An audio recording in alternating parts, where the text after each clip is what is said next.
Hey guys, it's Amanda, the Rhinestone Realtor, so welcome back to my channel.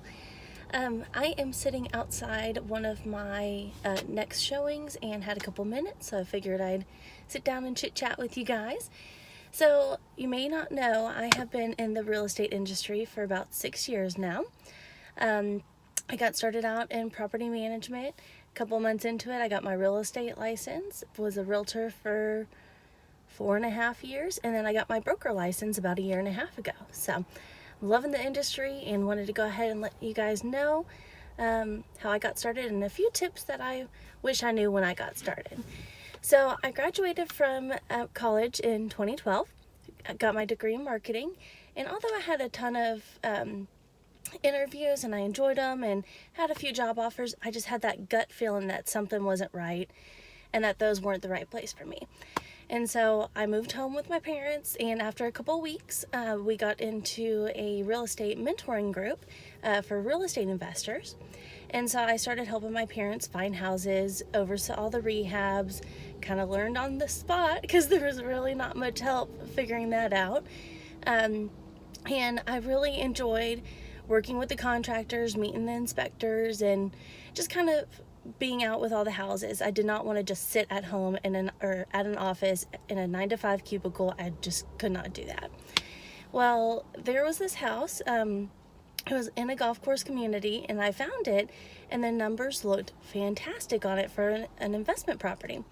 So we were working with another realtor at the time, and he had been in the business a good 15, 20 years. It was a family thing. He was like a third generation investor, very, very knowledgeable. He's still in the business today, actually.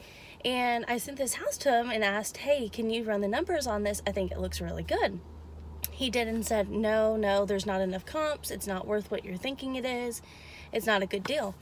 Well, we went back and forth for about a day or two, and I told him, I was like, no, this is what I've got. Check out a map. This is a good deal. Well, he came back and he's like, well, Amanda, you're right. It's a really good deal. Let's go check it out. So we did, and we bought it on the spot and got a great deal, did a rehab. It's on the 13th hole of a golf course. It is awesome. And that one's an easy rental. Anyways, after that happened, I sat there and realized, you know what? I can do this. I can sell houses. I enjoy being out and about. I like driving around in different towns.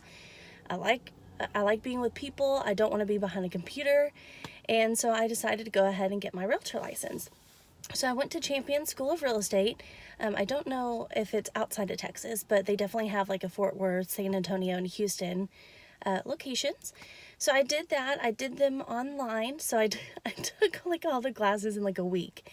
I passed my test the second time, because the first time I failed by one question on the state portion, and that was so irritating for somebody who had A's and B's in college. So that was a little hiccup, but I got it and I got started, and I actually joined up with a discount brokerage at first. I figured, hey, I'm selling cheap houses.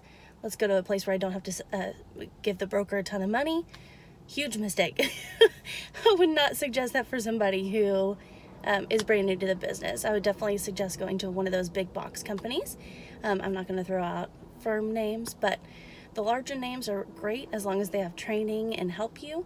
You're going to give up a little bit more commission, but they're going to be there to kind of help you with things, because I had to learn the very, very hard way. This was back when Luna was a title company and did all the HUD properties. Those were my first 2 closings, and it was a disaster. It's amazing that I got through. So if you're another realtor, feel free to comment below and share your learning experiences with them. Anyway, so I started out with that, and I really kind of got my groove. I started out working with investors, and it was great because they are repeat business. They know what they're looking for. There is no emotions with it. I know a lot of people who work mainly with owner occupants will say, oh, they just love this house. It's all about the emotions. It's all about feel goods and whatnot, which for a personal home, yes. But when you're out there doing business, it's easy to, if the numbers work, yes, no, write an offer, let's do it. So I've been doing that. Got my broker license about a year and a half ago. So I definitely recommend doing that as soon as you're qualified. It just kind of gives you like a sense of, I really know what I'm doing kind of thing. So it is nice to have that in my little email signature. And then after that, I've kind of expanded out. I still work mainly with investors. I actually just got hooked up with a hedge fund recently. I listed a couple other properties this week and already have them under contract. So that's fantastic. Working with some third-party servicing companies for REOs. So I would definitely suggest for you new guys, once you find that big box company or that perfect brokerage firm that works for you, that you have that training and somebody that can really hold your hand and help you figure things out, definitely figure out your niche. For me, it was investment properties because that's what the family business was, and that's kind of what made me realize I should be in real estate. For other people, they do only luxury properties and they won't do anything under 500 grand. There are some people who just do rentals on the weekends to help pay off a credit card and whatnot. So figure out what you're interested in, hook up with another realtor in your office, kind of tag along with them, see how they conduct business.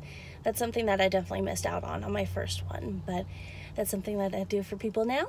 I let them come along to my showings. I kind of tell them, hey, this is how I organize my car, this is how I do business on the road, kind of give them a little insight on it because there's plenty of houses, plenty of people, and plenty of deals to go through. So if you are interested in getting your realtor license, I say absolutely do it. Don't think twice. One thing I would suggest, if you have a 9-to-5 job right now, keep it. Do real estate part-time until you get your business built up, because it typically takes about 6 to 12 months for you to really get that pipeline flowing.